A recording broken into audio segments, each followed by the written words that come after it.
इस वाले सवाल पे आते हैं। सवाल में आपको दिख रहा होगा कि एक हेमिस्फेयर है, एक ब्लॉक है, और जो ब्लॉक है इसका मास गिवन है, इसका मास m दिया हुआ है। कह रखा है कि एक रस्सी से बंधा हुआ है, रस्सी हेमिस्फेयर के ऊपर गई है, एक आदमी इधर से खींच रहा है फोर्स लगा के। अब इसने बोला है कि J along the rough surface of horizontal hemisphere from ground to top of the hemisphere. यानी कहने का सीन ये है कि ये आपका हेमिस्फेयर है, ठीक है। ब्लॉक पहले आपका यहाँ पे है, ये ग्राउंड पे है, ये ग्राउंड पे ब्लॉक है आपका, और रस्सी के हेल्प से इसको यहाँ पे टॉप पे लेके जाना है, यहाँ पे, ठीक है। तो इसने बोला है कि ये जो एक्सटर्नल एजेंट है इसने कितना वर्क डन किया होगा, और ये साफ साफ ये भी बोल रखा है कि ये जो है रफ है, रफ है, और इसका जो फ्रिक्शन कोफिशिएंट है वो म्यू दिया हुआ, ठीक है। तो आप यहाँ पे देखिए, if friction coefficient is mu, find the work done by man in this process. तो कह रहा है कि यहाँ से लेकर यहाँ तक अगर रस्सी के जरिए खींच के ले गया ग्राउंड से टॉप तक, तो इस प्रोसेस में कितना वर्क डन किया। अच्छा, एक चीज़ आप याद रखिए, ये आपको पता होना चाहिए। मान लो ऐसा कोई सरफेस है, ठीक है, कोई ब्लॉक है यहाँ से, और ब्लॉक को फाइनली यहाँ तक लेके गए, जो m मास का ब्लॉक है, ठीक है। इस सरफेस का जो फ्रिक्शन कोफिशिएंट है हमने मान लिया कि म्यू है। हॉरिजॉन्टली ये हो गया, ये x हमने दे रखा है, और ये जो है इसको हमने मान रखा है h। भाई mg किधर एक्ट हो रहा होगा, तो mg डाउनवर्ड डायरेक्शन में एक्ट हो रहा होगा, ठीक है ना, mg डाउनवर्ड डायरेक्शन में एक्ट होगा। अब देखिए, जो वर्क डन बाय फ्रिक्शन होता है, अगर आप रैंडम सरफेस पे, रैंडम इंक्लाइंड सरफेस पे लेके जा रहे हो, तो सिर्फ और सिर्फ हॉरिजॉन्टल डिस्प्लेसमेंट पे डिपेंड करता है, ठीक है ना। Force, friction force multiplied by horizontal displacement, कि हॉरिजॉन्टल डिस्प्लेसमेंट हुआ कितने का। जब ग्राउंड पे था तो ब्लॉक यहाँ पे था, जब टॉप पे पहुंचा तो यहाँ पे पहुंचा, तो हॉरिजॉन्टली इतना डिस्प्लेसमेंट हुआ है, ठीक है ना।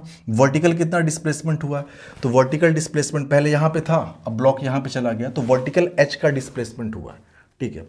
तो work done by gravity always depends on vertical displacement. Gravity का वर्क डन हमेशा वर्टिकल डिस्प्लेसमेंट पे डिपेंड करता है। साथ ही साथ जो फ्रिक्शन का वर्क डन होता है वो हॉरिजॉन्टल डिस्प्लेसमेंट पे डिपेंड करता है। कौन से रास्ते गए, कैसे गए, इस बात से हमें फ़र्क नहीं पड़ता, ठीक है ना।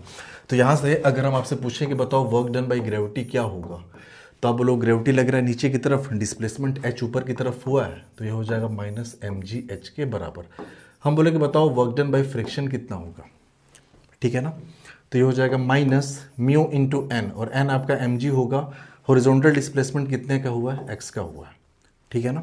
भाई हॉरिजॉन्टली ब्लॉक राइट में डिस्प्लेस हुआ है, फ्रिक्शन तो हमेशा अपोजिट लग रहा होगा, तो ये हो गया। इस तरह से आप समझेंगे, ठीक है ना। Work done by friction always depends on horizontal displacement in the block. अब इस सवाल में आते हैं जो हमारा फाइनली सवाल दिया हुआ है। इस सवाल में देखिए, ब्लॉक के अंदर बताओ हॉरिजॉन्टल डिस्प्लेसमेंट हुआ कितने का, ये आप समझिए। तो ब्लॉक पहले यहाँ था, जो टॉप पे पहुंचा तो ब्लॉक के अंदर हॉरिजॉन्टल डिस्प्लेसमेंट, इसका रेडियस r है ना, तो हॉरिजॉन्टल डिस्प्लेसमेंट r के बराबर हुआ है, ओके। वर्टिकल कितना डिस्प्लेसमेंट हुआ है, तो आप बोलोगे वर्टिकल भी इसके अंदर डिस्प्लेसमेंट क्या हुआ है, r के बराबर हुआ है। पहले ग्राउंड पे था, अब टॉप पे पहुंच गया, ठीक है।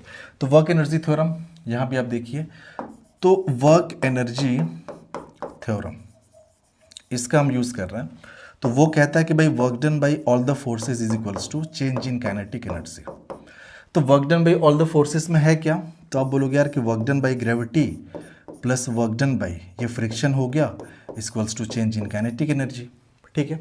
स्लोली लेके जा रहे हैं, शुरू में भी वेलोसिटी जीरो, फाइनली टॉप पे ले गए तो वहाँ भी वेलोसिटी जीरो, यानी कि चेंज इन काइनेटिक एनर्जी आपका जीरो होने वाला है। साथ ही साथ एक चीज़ और भैया, यहाँ पे एक और तो है जो वर्क डन कर रहा है, एक्सटर्नल एजेंट भी तो यहाँ पे वर्क डन कर रहा है। एक्सटर्नल एजेंट का ही तो हमें वर्क डन निकालना है, इस मैन का वर्क डन निकालना है, कितना कर रहा है हमें नहीं पता, चलो लिख देते हैं, plus work done by man, ये इक्वल्स टू हो जाएगा change in kinetic energy. Change in kinetic energy मतलब final kinetic energy minus initial kinetic energy, ठीक है। वर्क डन बाई ग्रेविटी हो गई माइनस mg r के बराबर। भाई वर्टिकल डिस्प्लेसमेंट कितने का है, r का है, mg नीचे, डिस्प्लेसमेंट ऊपर, इसलिए माइनस में आ गया।